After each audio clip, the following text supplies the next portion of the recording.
This is the Sales Babble Podcast, episode 262, Selling with FBA, that's Fulfillment by Amazon, an interview with Louis Kreppert.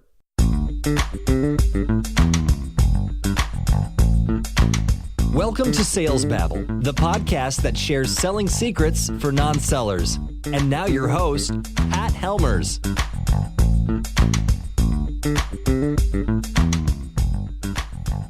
Hello, Sales Babblers. This is Pat Helmers, and I've got a question for you.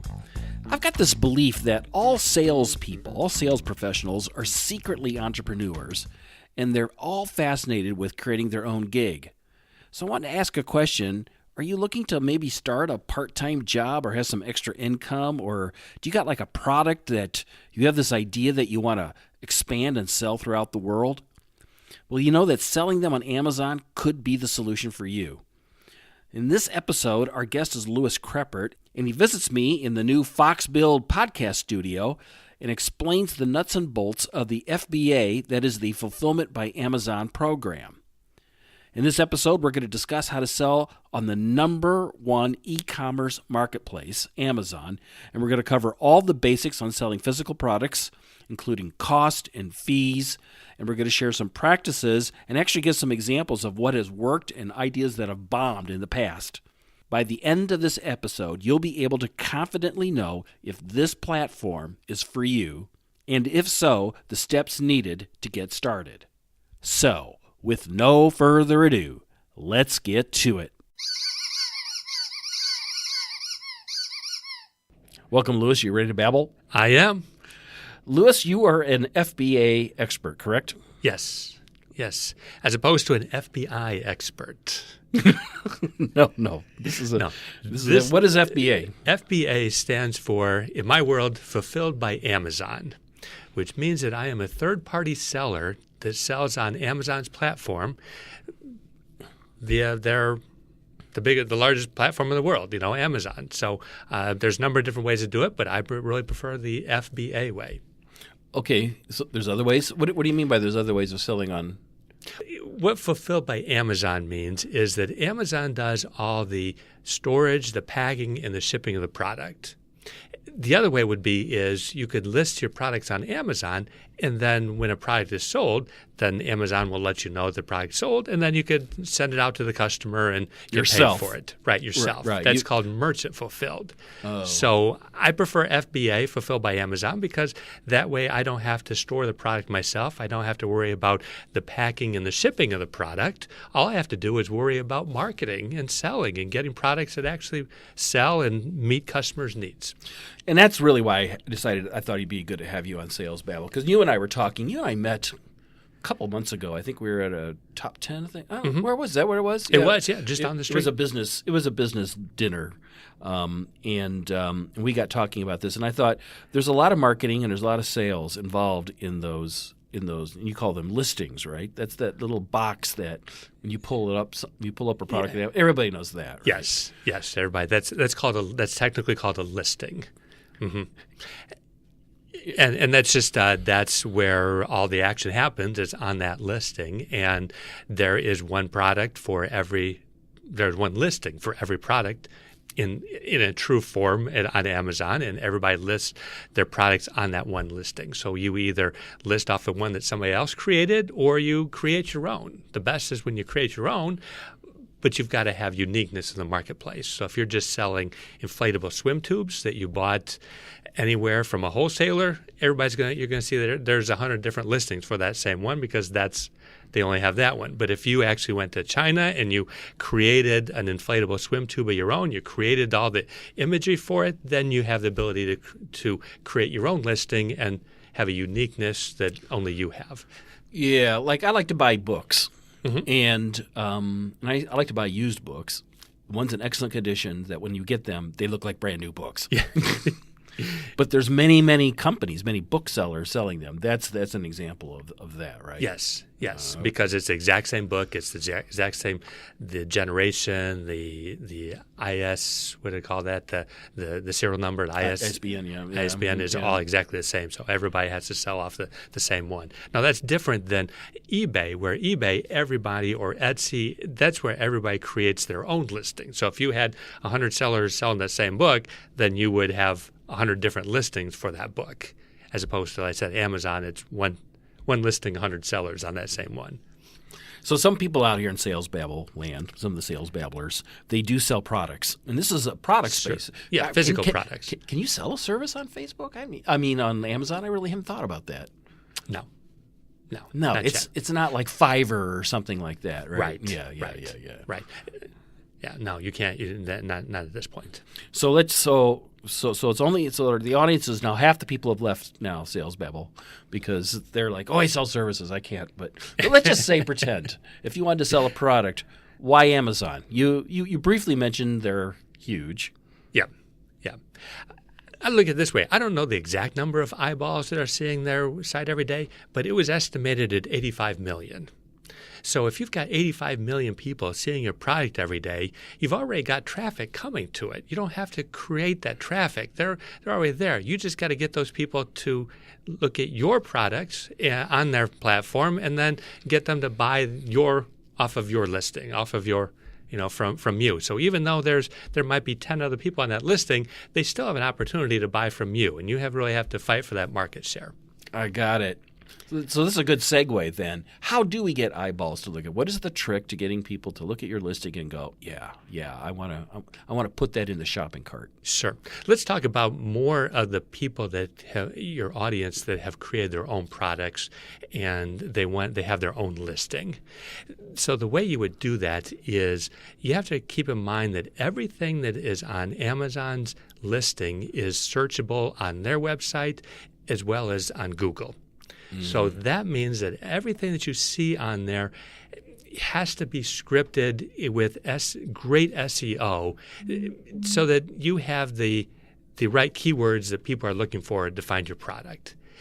And then most of the time, even that the words are great, but the pictures are what really drags across people with pictures. So if you ever look at some of those listings and maybe even bounced off of them, you're looking for a pair of sunglasses and there's just one they're just a pair of sunglasses there. There's no other thing, no other 3D look on them or anything. You're probably just going to go right past them. But if you got a listing, the great listings when you can see the pair of sunglasses, then you see the front, the top, the back view. Then they also go and they show you all the different things about it being on a person. So you got the cool factor. Maybe a guy and a girl, each have them on. So they're trying to get after both markets. So they're all of a sudden you have 4 or 5 pictures, you're really getting it. You're really understanding how that's going to look, and you can imagine it on that pair of sunglasses on you. Those are the great listings.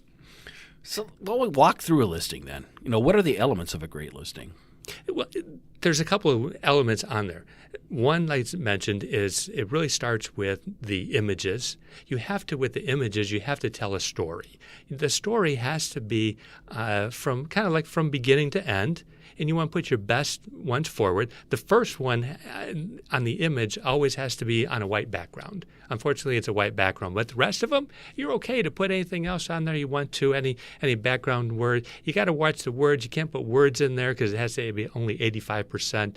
Let me put that 15% words. The rest of it's got to be images, 85%. Yep. So you've got the images have got to tell a story. They've really got to. You've got to create good images on there, make them stand out, and then then you've got the title, which is the one that's going to grab their attention. The good ones are the ones that sound like they're human. they're not keyword stuffing. If your audience knows about keyword stuffing, you don't want to just put a bunch of babble up there of words that don't make any sense, because then people don't understand what it is. We don't let any babble up there. Not on Sales Babble. No. and you've probably you've seen those listings, because what they have is they'll have maybe 3 lines of words, and they really don't make much sense. You're like, what? I don't get this. I don't get what this picture's about. So you want to make that header. You want to have good keywords in it, but make it read sellable. And then the rest of it, you've got 4 really 4 different bullet points that you can put your best foot forward on those bullet points, and make them no more than about a sentence or 2 long. Because people are just going to, we don't want to read content at this point.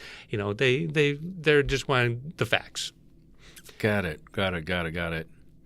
So those are what the elements are. So what have you found? What have you found really, really works? You mentioned the image really matters. Anything else? Mm-hmm. What's going to work is the stars when people leave their reviews. Right. It's very important that you have good reviews on there. And if there are bad reviews, take care of those right away. So what if you're posting something, you're listing something for the first time, you're not going to have any stars on there? It is tough. It is tough to get those going, and there's a couple ways that you can do some of that stuff. You can encourage people to leave reviews.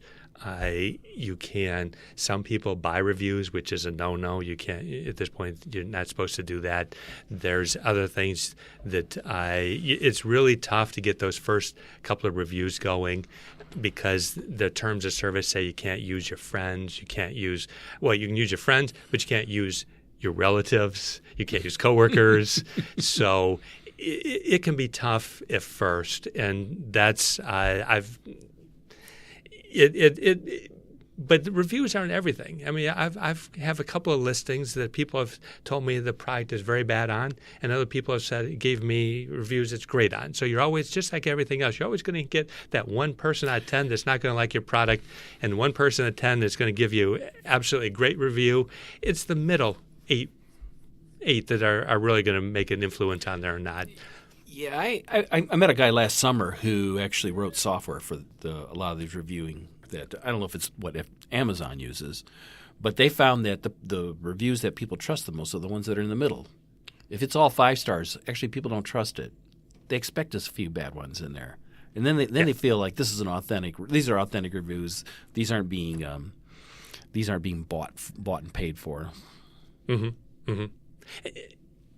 It's not. We always like to get the good and the bad and make our own judgment. And I think that's really what that does, is it gives you both sides of the equation. Then you read the middle ones and you say, okay, those make sense.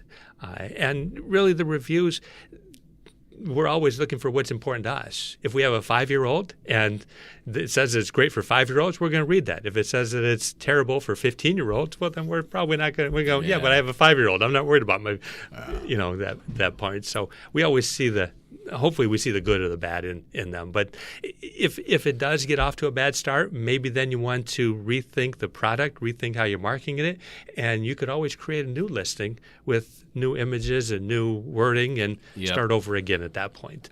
Maybe you're going after the wrong target market for it.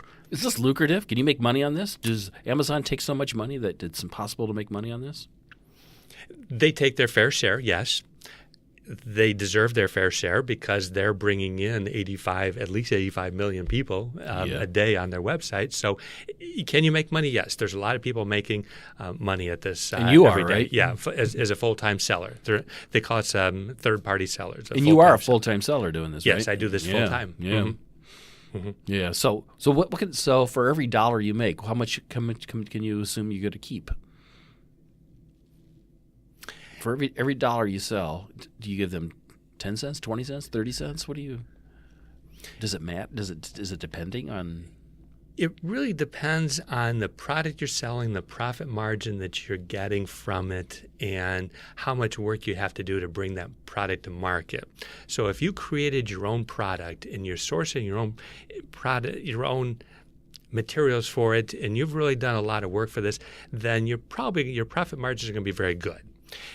And that means that you're going to make a lot more percentage on that part of it. Now, the opposite side of that is, let's say you just go out into the retail world and you find a distributor that sell you bars of soap that are already dial bars of soap that are already on the marketplace, and you're looking to sell them on Amazon. Then you haven't done a creative work on that at all. It's very generic. So now you're not going to keep very much at all. You're probably going to only keep about 10 cents out of that dollar because you really haven't done anything. So do you really deserve more? No. But if you can sell a lot of it, then it makes it worth the effort at that point. Yeah, I think my question is not so much. I get that you have to be responsible for the profitability that you have in the product that you sell. But at the same time, what I'm really curious about is how much does Amazon take so I know, like, I'm going to have to give some of my profit to them. I'm going to have to do that. How much is that on the whole? That's what I'm really trying to figure out. I heard this morning, and I don't know if the statistic is correct or not, but I could probably assume that it probably is very close to it. It's not a proven one. Amazon hasn't come out with this. But I was just listening to somebody this morning, and they were saying that you could probably figure that they're going to take – fulfilled by Amazon, they're going to take 50% of your sale. Mm-hmm. Now, out of that, they were saying that their cost of goods was the other 25%, and they were keeping 25% for themselves. I haven't done any statistics on that or not, but I tell you what, that's probably close to if you can beat those numbers, then you're making even more money. So that's the challenge here. So let's talk about an example product that you rolled out that worked out really great. Mm-hmm. I want to hear a win and I want to hear a loss. Sure. I tell you, the best products I've rolled out is the one that I have is what I do is I call them bundles. And what they are is they're bundles of kids' products where I put together maybe a hat and a backpack and some other little items that go together. And people use them for birthday presents. They use them for birthday parties. And those, because they're unique to the marketplace, nobody else has this bundled set together. And what's worked out well with this a couple of particular ones, is that they've gotten good reviews. And I did some advertising on the product, and it started selling. Well, when you sell a product, then Amazon says, oh, well, we're going to market it more. We're going to show it to more customers. So the more customers see it. The more customers see it, the more it sells. So you got this little snowball that all of a sudden turns into a lot more. And right now, I probably average about 10 a day of these particular items. How interesting. How interesting. How interesting. That worked. That works. Yeah. And what about the content? Did you have to write anything special in the content? Or it probably makes it kind of easy and fun to write the content, right? There's lots of stuff in this bag, right? And you probably switch them up too, probably, right? You get your audience probably will love this. It only took me 4 years to be an overnight success. So what I mean is, it's not, when you create one of these listings, it's not static. It's not like you're one and done. So what I did was, with many of the ones, the listings have been successful, the products that I've created myself that have been successful, I've changed things around. I've changed a couple of words. I've changed maybe the title, and wait to see if more product is sold and more traffic comes to it, then I know it's working. If it didn't, I go back and I change the words. I change the content. That's how you do A/B testing? Yeah, you can't really do an A/B test on Amazon because you can't have two of the same products compete against each other. So what you can do, though, is you can change things around and see if if sales go up or sales go down. If they go down, then you know that it didn't work, and maybe change something else. So I've changed pictures, I've changed content, I've changed the bullet points, I've changed pretty much everything until you get to the point where now you start with the big stuff and you start working your way down to the little things. And I've really got it down right now to just one, the way it is, and it's been working that way great for about a year now. So I left that one alone. You don't touch it. Yeah, I'm done at that point. But as I said, it took me 4 years to get there. Now you said that it took you 4 years to be an overnight success. Yeah. like the Beatles. What's some examples of some bombs and how you did what you did wrong? couple of bombs that I've done. One, I didn't create uniqueness. And I'll tell you exactly what it was. I thought that it would be great if I could buy hand warmers, and you can buy a pack of 20 of them, break them up into a pack of 5, and then sell those as a bundle on Amazon. It's not that hard to do. You just take 5, put it into a plastic bag, send it off to Amazon, and sell it. I did that really well for about 6 months until the competition realized that they could do that also. Well, unless you're going to buy tens of thousands of them, like the competition was doing, they drove the price right down. And at this point, it's so low. They're a pack of 5 for about $6, and I can't. That's about my cost on them. So I couldn't make any money yet. So I somehow got shut out of my own listing. I love that. I love that. We got to run. We got to go downstairs. We're at Fox Build today. And you're the guest speaker tonight. I am. Yes. I'm excited about that. Mm-hmm. We got you on Meetup.com, and we got people coming, and we're gonna need to go down there and do that. But before we leave, if you could give our listeners some advice on this, if they want to get started on this, where would they go? How would they do this? What's the one thing they should work on? There's a couple of things that I would say that I always say that you need to start with. One, sign up for a seller account. And what that gives you access to then is the terms of service for listing everything and doing everything. They're very detailed about exactly what you can and can't do. And to go along with it, they have a seller university, which is a whole bunch of different tutorials that you can watch, and you can learn all about that part of it. That's if you want to do it yourself, then that would be a way of doing it. They're very detailed in their instructions of what you can and can't do in both scenarios. I suppose the other way to do it would be to hire somebody like myself and speed up that process so you don't have to do it and go through all those videos yourself. Can people hire you to do this? They do, yes. Really? Mm-hmm. I didn't know that. Yeah. So we're going to promote you. There we go. Yeah. How can people find you online? Well, there's a couple ways to do it. If you go to Louis, and Louis is spelled like Louis, like St. Louis, Louis at lksalesandmarketing.com. That's my email address, or if you just go to lksalesandmarketing.com, you can then see my webpage, and you could put in contact me at that point. Yeah. And you're on LinkedIn too. I am, yes. And I know mm-hmm. we're hooked up on LinkedIn, and any place else on Twitter, Facebook. I am. Do you spend any time and energy in places? I don't do enough social media at this point. Yeah, I don't know. I don't know if it'd be worth it or not. I don't know. I'm getting more into that part of it. Are you? Yeah. But I do have a Facebook page that if you want to look me up, it's simple Louis Kreppert, and you can you can connect at me there. I'll put these in the show notes so that people can find them, and if they want to reach out to you, they certainly can. I know we're mixing up sales babble some today. This is an exact but this is something I've been wanting to talk about. Saw people back when I was in Asia, back when I was in Thailand. A lot of people are doing this to great success. So it was really fun talking to you about this because here at the Makerspace, people build stuff and people want to sell them online. And I think they're going to get a lot out of this. That's Amazon is the way to do it. Thank you, Louis, for visiting us here in Sales Babble. I really appreciate it. Sure. Thank you for having me. Whether you're selling stuff in person or selling stuff online, you're still selling to people. And all of the skills that it takes to connect with people, to network with them, and to give them value and to speak in their own secret language, this is all true, too, in Amazon, isn't it? Like I said, we're at the Fox Build studio today. People here are inventing all kinds of very interesting things. Many of these people want to bring them to market somehow. And I think Amazon FBA could be a thing that works for them.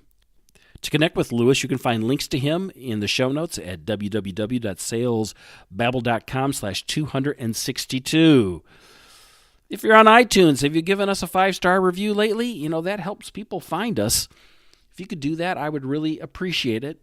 If you got any questions or comments, don't hesitate to reach out. Click the Babble Me button on the homepage and ask me a question, or find me on LinkedIn. I'm there all the time. Well, folks, that's all I've got for today. Until next week, take care and have a highly successful and profitable selling day.